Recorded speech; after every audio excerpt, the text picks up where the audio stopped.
Hello and welcome to Winning in Professional Services. My name is Scott Pressmone and I am joined by my co-host Matteo Travato. And today we're going to be talking about client relationships. It's really the importance of client relationships and strategies behind really building and maintaining client relationships.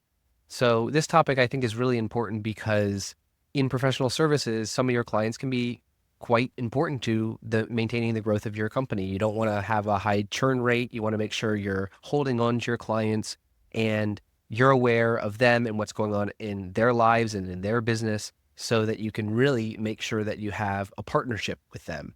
And so that's really the core of the topic today, but we'll be diving into some of the ways to do that and ways that it can really help your business. So first, Matteo, do you have any thoughts on this subject? I think client relationships are extremely important for any business, obviously, for high value service businesses like most professional service companies. I think even more so because obviously acquiring a customer is extremely expensive. So retaining customers is much more profitable for most businesses, and definitely being able to build strong relationships with those customers is going to have a very positive impact on the overall bottom line of a business. And on top of that, you're going to have that positive referral flywheel that most businesses kind of seem to aspire to. And it's funny. I see a lot of times, or I talk to business owners and say, what is it that differentiates you from other companies similar to yours? And a lot of times I hear people saying, our customer service is unmatched to any other company out there. But then they seem to be falling short on several things that we're potentially going to be talking about today. So I think really focusing on building those strong customer relationships can be instrumental to really, make sure your company thrives over time, long term. Yeah, and I love that you brought up referrals because I do think while you don't want to solely rely on referrals, it is a good thing to have a good referral system. And it is very good if your current existing clients are actively promoting your brand and sharing how much they love your company because that's effectively, free advertising and the best kind of advertising, to be honest, right? So it's getting your name out there from someone that these individuals trust, most likely, which being your clients who have experienced working with you. So I think that referrals are going to be a really key part of this. But one of the first things that I think is important to think about is after the sales process, once your clients are onboarded, is that to keep and maintain the relationship they started to build with the salesperson, you really need to make sure that you then have a great onboarding process. Now, it can be structured. There's probably specific questions you're going to ask. There might be welcome emails, introductory meetings, touch points, probably a lot of additional touch points in those first weeks, if not months. But I think that client onboarding is essential. And one thing I think is important to remember during that process is that instead of just focusing on, let me train this new client how to work with us, let me train this new client how we work, I would instead think of that onboarding process as also a time that you really want to capture a lot of information about your clients. Don't let this be a one-way onboarding process. Really, you should be asking a ton of questions about their company, how they operate, what they care about. And to be honest, you should also be noting down things that aren't probably related to their business. An example of this would be if, someone maybe couldn't attend a meeting because they were bringing their child to school or to college for the first time. Note that down. Oh, this client is taking their child off to school because they're just starting university and this is their first child in university. Write that down because you never know how that might be handy down the road. Maybe when their child is graduating, 4 years from now, you might actually want to congratulate them on that. So I think that noting things down is going to be so important, whether it's big or small. Putting that in a CRM or some location where you're actually just keeping track of these things, because like I said, they could be useful in the future. But do you have any thoughts on that onboarding process or things that you've seen might work well when you're onboarding a new client, Matteo? Yeah. So, whatever you've said, I think is important. Definitely keep your ears open and listen carefully to everything the client says. A lot of times clients answer to your questions with a lot more information than you would potentially expect them to share with you. So everything there has value. I would personally just want to emphasize the fact that especially the onboarding process is an important part of the client relationship, or sort of it's the very beginning of the client relationship, really. And just having that onboarding process well laid out, in my opinion, gives a very strong and positive impression to most clients. That's kind of the experience I've had in the past and currently also when I work with new clients myself. And I continuously try to improve my onboarding process. And in the past at previous companies, we tried to continuously improve on that onboarding process, whether it's by actively observing how the onboarding process was being perceived by clients, or even trying to survey clients later on after the onboarding was completed to kind of understand where we were falling short and where we could, improve and do better. Because I think really once the relationship starts on a positive note, I think everything else becomes much easier. So yes, let's take note about everything the client says, but also let's try to, I would say, I wouldn't say standardized, but just have a good, well organized and documented onboarding process that doesn't leave up anything to questions. At least the client knows exactly what they should be expecting from day zero when they sign the contract up to day 30 or whatever, how long the onboarding process lasts. So that would be my sort of initial impression about this. Yeah, I like that you pointed out that you're always improving that onboarding process. You could potentially survey your clients to see how they thought the first month or the first 3 months had been, because maybe they recommend things. Maybe you're asking too many questions, but to be honest, I tend to err on the side of asking a lot of questions because that has sometimes been a wow factor. I think that a lot of the clients in the area that you and I work, Matteo, in kind of marketing and strategy, it's that I often have clients say, "Oh my gosh, you've gone so much deeper than anyone has in the past." And by going deeper, like I said, that's a wow factor. They had never thought of something or they'd never shared something before. And I think that that really sets the relationship up for success when you're going much deeper than anyone else has. It's demonstrating, as you pointed out, Matteo, expertise that you have because you're asking the questions that matter that a lot of other companies or individuals might not have asked. Let's move on to documenting this information. So let's say that we're able to have a good onboarding process and we're asking a lot of great questions. Well, that's not going to be very helpful if you're not putting that down somewhere. It might show that, oh, you're listening and you're asking good questions, but what are you actually doing with that information? And so I don't know if you have any ideas, Matteo, on where you could store the information so that it can be referenced in the future and it can be useful to whether it be account managers or the marketing team in the future. What are your thoughts on storing the information? I think the best way to store this type of information is on some kind of public company-wide platform, or at least make sure that different departments that interface or work with clients, whether directly or indirectly, that they sort of need to know the nuances and the background about each client can access this information. So it could be into your CRM, whatever CRM you have, most likely has the capability of storing, historical notes about, the clients, depending on whether you want to store notes related to every call you have. In each one of those calls, you might have a few takeaways or highlights that you want to capture in the CRM. So you might, want to use a CRM for that. I've seen companies starting very much more simply with just spreadsheets and then move over to CRMs. You could try to use databases, maybe similar to ClickUp or Coda or Notion, Airtable. I've seen stuff like that being used by companies as well. So I think generally there's tools that can help with that. The best would be to just have something that everybody can easily access and that is easily editable over time. Ideally, there should be some kind of versioning capability within this tool so that whether there's been any changes, what changes have been made to the client file, and so on.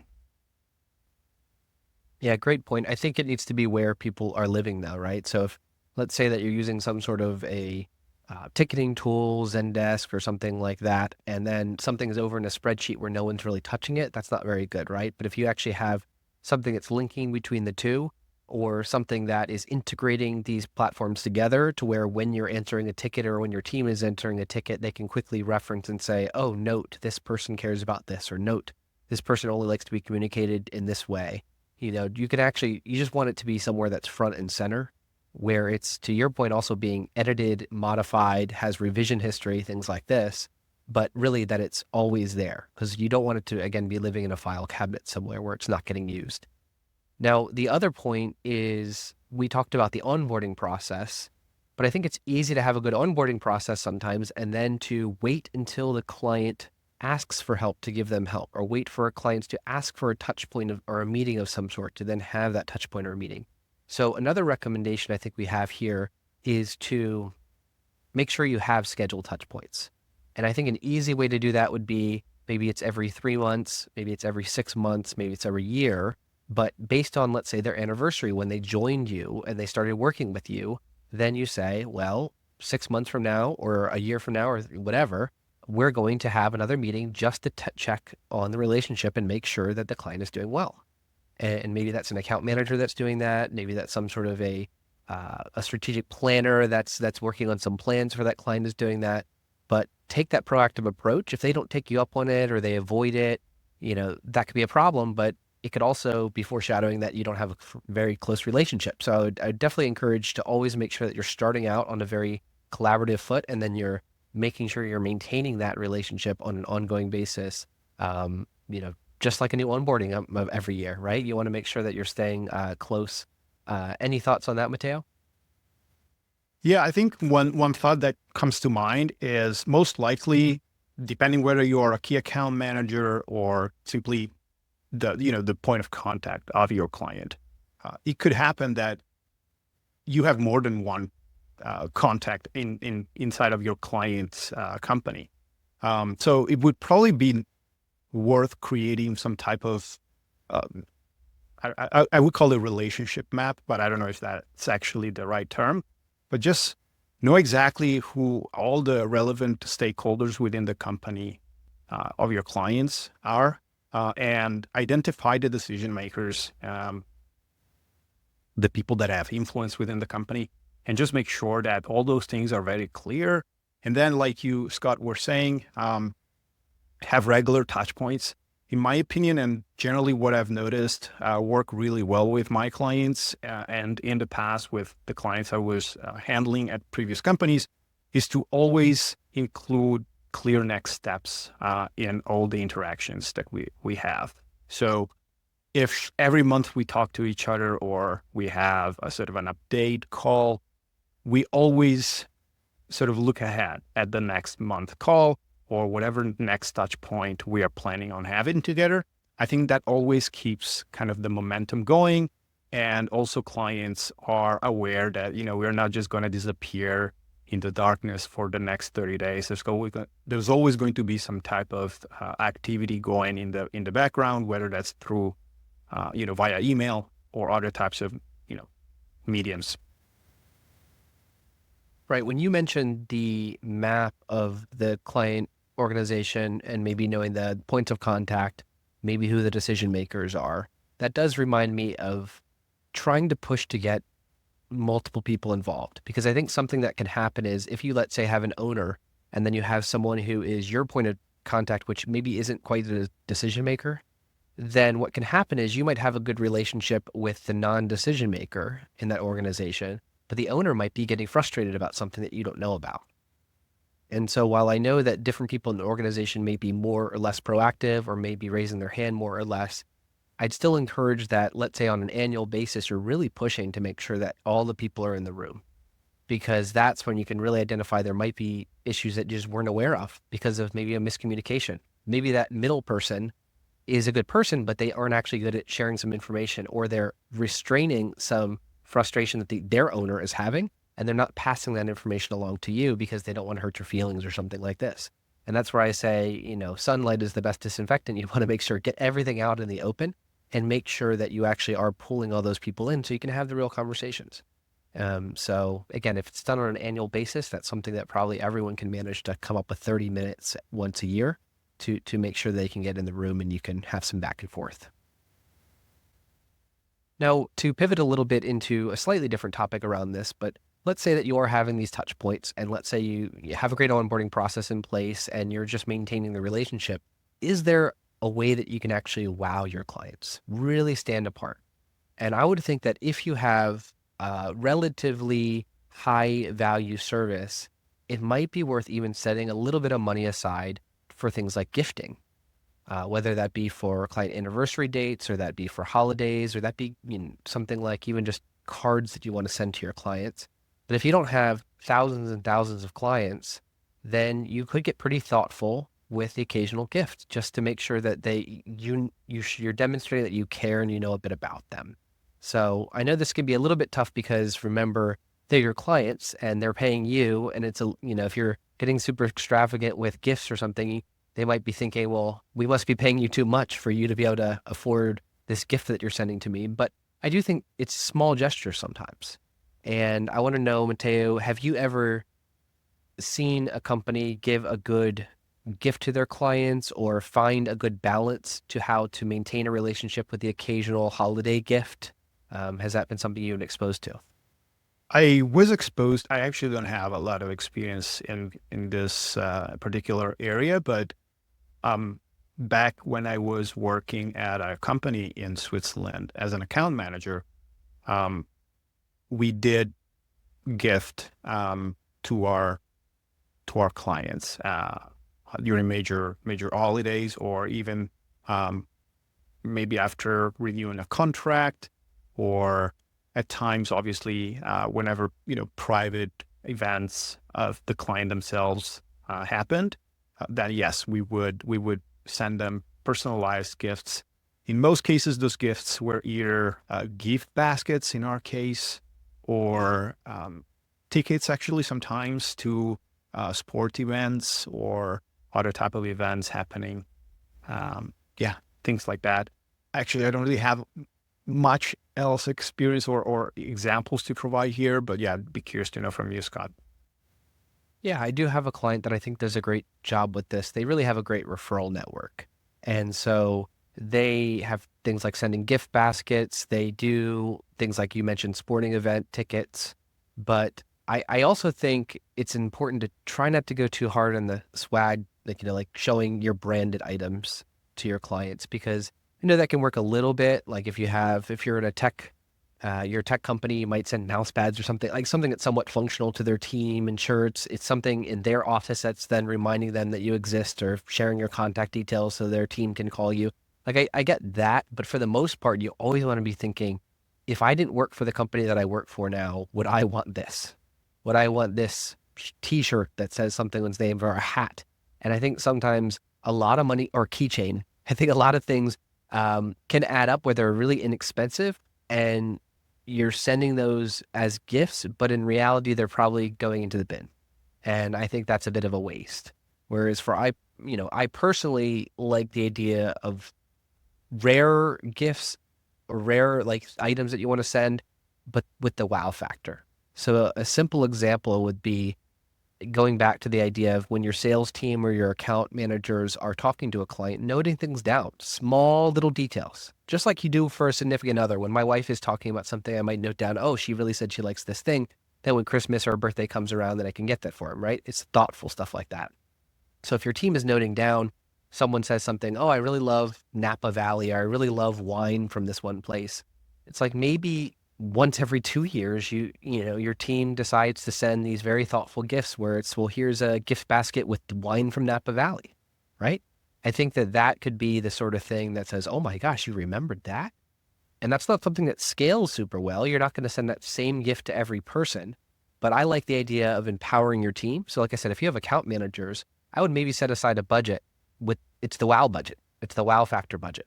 And maybe they can get creative about how they want to use that wow factor budget, where they're noting things down and they're saying they might have some defaults that they can rely on that are kind of like would be catch-alls for most people, but they could have that $50 or that $100 to spend on something that is really special, really something that would help them stand apart as an account rep to be like, wow, you really listened. That's awesome.